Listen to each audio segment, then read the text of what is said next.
Once upon a time there was a man and a woman who had long, but to no avail, wished for a child. Finally, the woman came to believe that the good Lord would fulfill her wish. They were at long last going to have a baby. Their days passed in happiness, but alas, the wife fell ill. She would eat nothing and the husband was worried that she would waste away. He tried to tempt her with many good things, but she refused everything.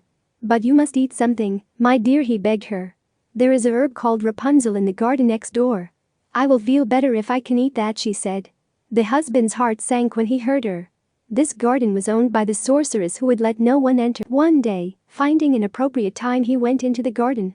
He had managed to pluck the herb, but as he was about to leave, he saw the sorceress standing there in front of him.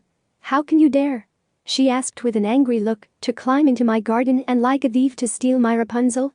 You will pay for this." "Oh," he answered, "let mercy overrule justice. I came to do this out of necessity.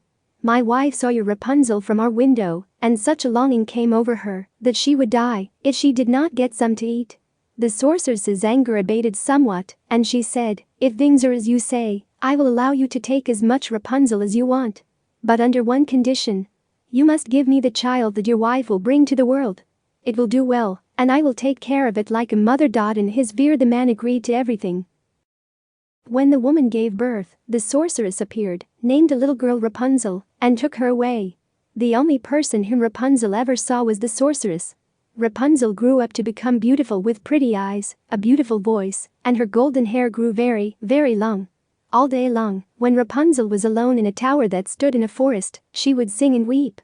When the sorceress wanted to enter, she stood below and called out, "Rapunzel, Rapunzel, let down your hair." Every day, the sorceress came to the tower with food. She stood at the bottom of the tower and shouted, "Rapunzel, Rapunzel, let down your hair."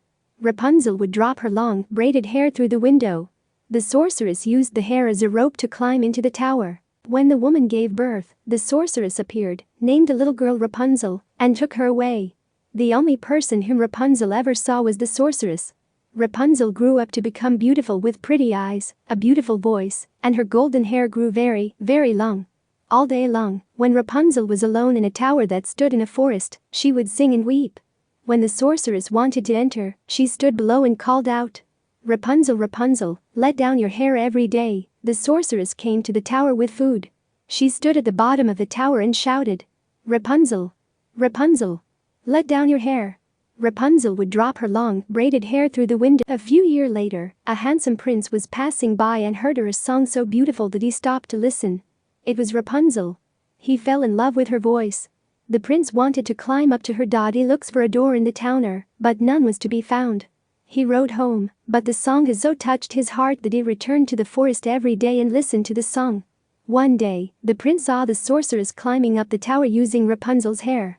The next day, the prince called out to Rapunzel, "Rapunzel, Rapunzel, let down your hair." The hair fell down, and the prince climbed up. At first Rapunzel was terribly frightened when a man such as she had never seen before came into her. However, the prince began talking to her in a very friendly manner, telling her that his heart had been so touched by her singing that he could have no peace until he had seen her in person. Then Rapunzel lost her fear, and when he asked her if she would take him as her husband, she thought, "He would rather have me than would old Frau Gothel." She said yes and placed her hand into his. She said, "I would go with you gladly, but I do not know how to get down. Every time that you come, bring a strand of silk, from which I will weave a ladder. When it is finished I will climb down, and you can take me away on your horse."